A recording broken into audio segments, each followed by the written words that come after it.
Vous êtes sur Info Live TV, Benny Sambert pour un flash d'information. Ouvrons cette édition avec les déclarations du vice-président syrien Farouk Achara mardi soir, selon lesquelles Damas n'aurait aucune intention de déclarer la guerre à Jérusalem.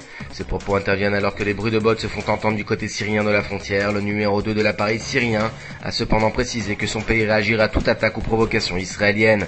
Mardi, Ehud Olmert, Ehud Barak et Gabi Ashkenazi se trouvaient dans la base de commandement nord dans le but d'évoquer notamment la menace syrienne.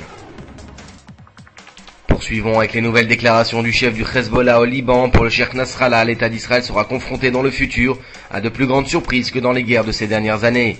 Dans un discours diffusé sur grand écran dans la banlieue sud de Beyrouth, Nasrallah a précisé qu'il possédait des missiles pouvant atteindre n'importe quelle localité d'Israël. L'ancien Premier ministre Benjamin Netanyahou a été reconduit sans surprise à la tête du Likoud mardi soir à l'issue des primaires du grand parti de la droite israélienne.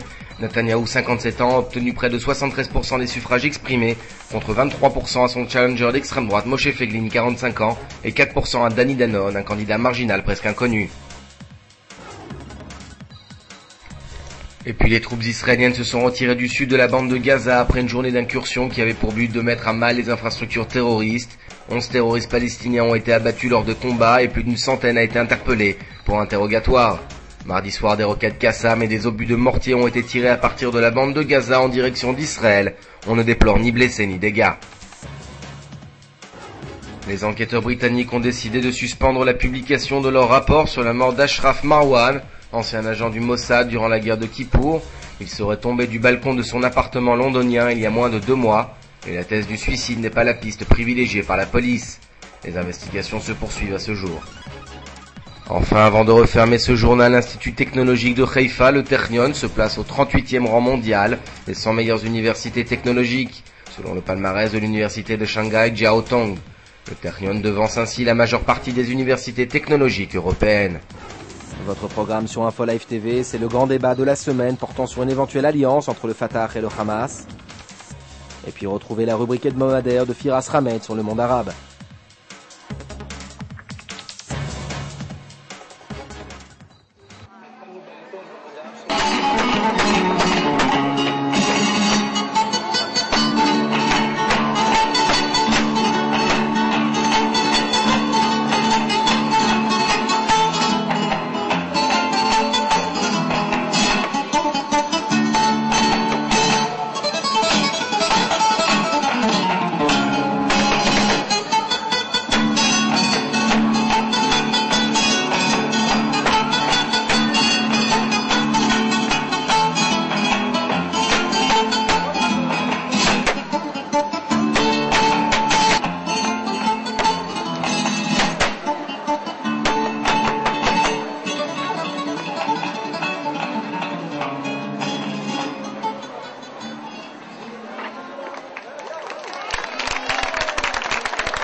Découvrez en avant-première le nouveau service d'Info Live TV.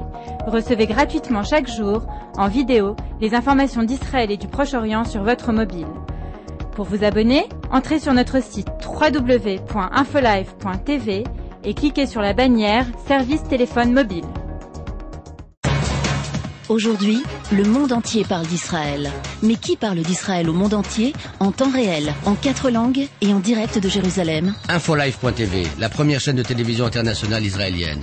24 heures sur 24, 7 jours sur 7, suivez de l'intérieur l'actualité d'Israël et du Moyen-Orient.